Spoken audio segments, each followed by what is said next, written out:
project management or becoming a project manager or even just having a project manager mindset is one of the more important skills that you can learn as a virtual assistant.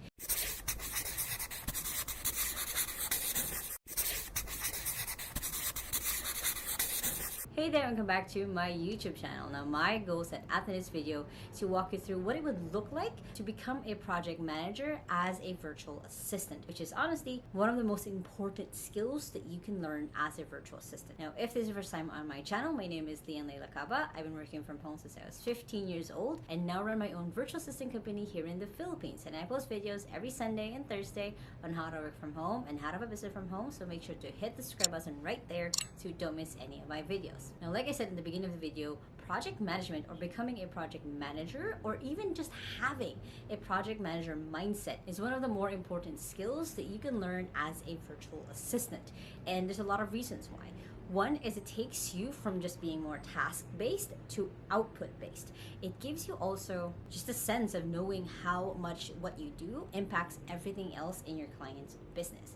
Plus, it's always a good way for you to just upgrade your skills as well as a virtual assistant. Now, first and foremost, what is project management? Now, project management, from just the words itself, is just managing a project from beginning to end. A project is something that has an end date.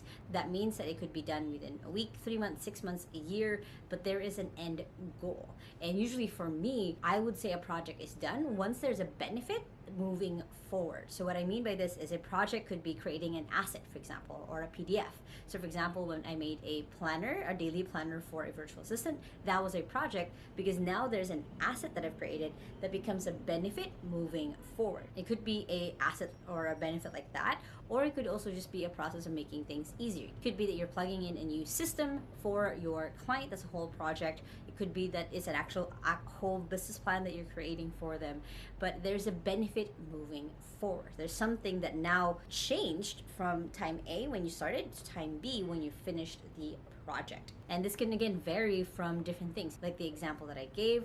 It could be an asset that you've created. It could be a whole business. It could be a system that you've plugged in. It could be some work that you're doing for a specific client of your client. Whatever that can look like. Again, a project is something, at least how I define it and how I easily explain it to other people, is now there's a benefit moving forward. Now there is a difference between the tasks that you're doing now as a virtual assistant versus thinking as a project manager. And there's 3 main benefits or things that you can see as a difference for it. The first one being that, again, you have a fuller picture of how your tasks or the things that you're doing for your client affect everything else. You're also now able to see things for the long run, for what it is, what's going to be the goal for this, what's the long-term effect of what it is that you're doing. You also get to see everyone else who's involved. You have a fuller picture of what the project is and, again, how you're affecting it and everything else that goes with it. Another difference is, again, like I said earlier, a project usually takes time versus a task is usually one and done, it's done. A project has multiple things in it, has multiple elements, multiple resources, multiple things. So think about, strategize to change what it is that you're doing. So you can think about it as goals is the top part, projects, and actually tasks. So tasks contribute to the project and the project contributes to the goal.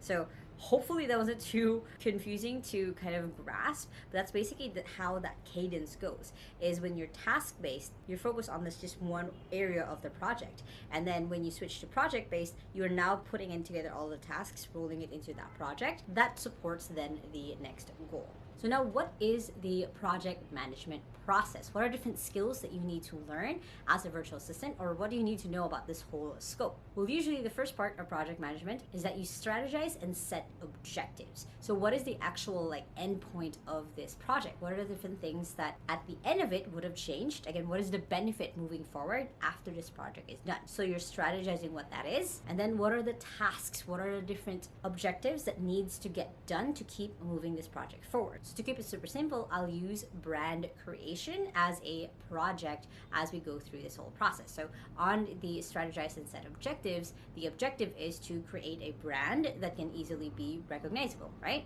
The strategy is a lot of different things. So the strategy first one is to create the brand kit. So what that looks like is having the colors, the fonts, the logo, or it could be the logo is the second step. Is once you have this part, then it's creating the logo, then it's creating the website, creating the social media pages, creating the content calendar for it, grabbing who the audience is, making sure that you're targeting the right audience, then it's actually creating the content, putting it out there, and then pushing and launching the brand. So that's the first part of project management, is you strategizing and having the clear objectives. What's the benefit moving forward once this project is done? Afterwards is you're going to start scheduling them out, sending out deadlines. When should things be followed up? What's going to be the launch date for this brand? Keeping in mind that there's probably going to be delays and things that you didn't see coming, and keeping everyone also in the loop. Because the next thing with project management is you want to make sure that you are able to manage the budget and resources. So it's knowing what the budget is for this whole project and what resources that you do have, either coming from the client, from the people that you work with, or from yourself,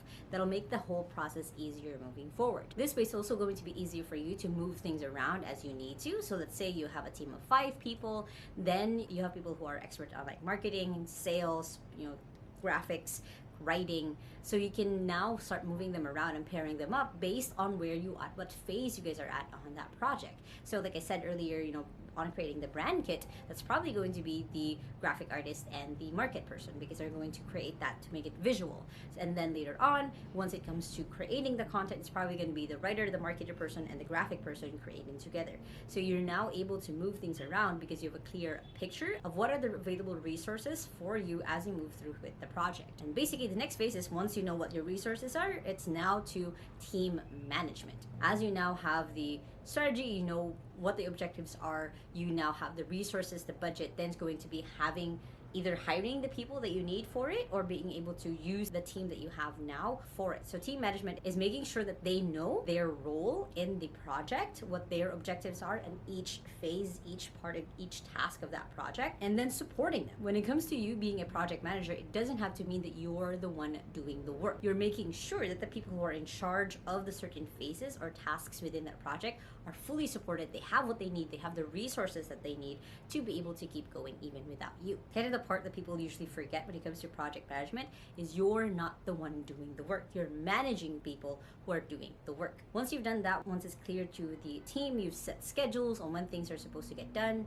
then it's just tracking the project as it goes along. And there's different things that goes into that. One is creating the reports and documentation. So making sure that whoever your client is kept up to date on where the project is at, what else is needed, creating reports of like if there are results already, and then making sure that you document the whole process. One thing that I've talked about a lot on this channel is the importance of standard operating procedures, basically of a way of a checklist where you're able to check things off, create repeatable results. So it's making sure that the team is documenting what it is that they are doing. There's a way for you later on to go back and see like, oh, this is where we did really well, this is where we kind of sucked, having room for improvement. Other part of tracking the project is then also just problem solving. Since you're the person from the outside point of view, you're not the one doing the actual project, you are able to see and course correct as needed, help them solve problems. You know what your resources are, you know what the goal is, so then you're able to again fully support that team as they go through that project. Now, if it ends up that you're the one still doing some parts of the project, it's making sure that you can take that step back to be able to see what else is available so you can keep things moving forward. And of course, another part of the whole project tracking is just quality checks. Just making sure that you guys are on track with the goal, is up to standard, whatever that set standard was at the beginning, and just making sure that everyone is also clear on what that quality will look like or should look like. And of course, the final phase is closing out the project. So then making sure that you guys have an account of all of the resources that were used, the resources that wasn't used, the documentation that was created, and of course then presenting to your client what the finished project looks like.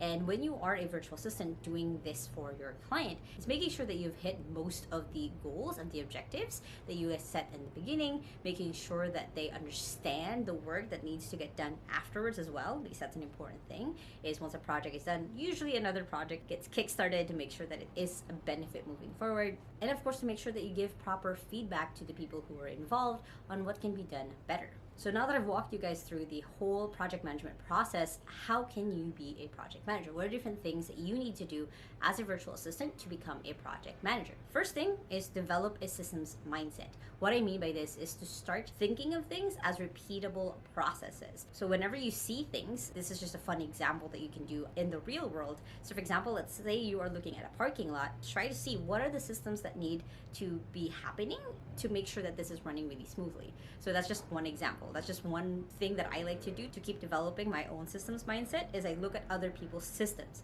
I look at other people's processes so that I can see things from that, behind the scenes, behind the curtain, how things happen to make sure to develop the thing that I like consuming. So of course, when I was learning how to be a YouTuber, I was learning the system of how to create YouTube videos, how to upload them, SEO, all of that thing, just so then I'm developing the systems for my own business. Next thing that you can start doing is just start taking classes on project management. There's a lot of different project management classes that you can start taking. The ones that our assistant takes is usually from either Udemy or Coursera, because Google has a free project management course that you can take for 7 days. And just kind of start expanding your knowledge. Start following people who are project managers here on YouTube. Start looking at how they do things. So then again, you're starting to adapt to that systems mindset. And then once you're a little bit more confident, you can then start just creating projects either for your client's business or for yourself. So you can start testing out your own skills. You can start taking initiatives with your client of like, hey, what if we did this as a project? What if we did this as something to develop inside of our companies? We can keep doing this moving forward and have this benefit. And the fun thing when you do this for yourself is you're able to walk yourself through step by step how to do the whole thing. So you can see it usually making your own mistakes and not being too shy to show it to other people because it is for yourself. And this project could literally be redoing your whole room. It could be redoing your workspace on Notion. It could be anything. But as long as it's a mini project that you can do to run yourself through that whole process I just outlined for you guys, it's good. Then you can start either applying for jobs or just asking your client for this type of responsibility of like, hey, can I be a project manager in your business? What are the projects that I can start running for you as I want to keep learning and growing in this skill? And then finally, just keep improving and keep studying. That's one of the things about being a project manager is there's no one pure formula to do it. There's other people who have done better, who have found different ways to that work in their industry, because as you go through different industries, being a project manager might look different. So just keep learning, just keep growing yourself as you want to be better and better at this skill. Now, if you guys like this video, make sure to hit the thumbs up button right there and comment below what other virtual assistant specific type jobs do you guys want me to dive into. And if you still haven't, make sure to hit the subscribe button right there so you don't miss any of my videos every Sunday and Thursday on how to work from home and how to have a business from home, which you guys can check out those two playlists right here and the latest video right here. I hope you guys have an awesome day, and remember that small steps matters, and I'll see you in the next video. Bye!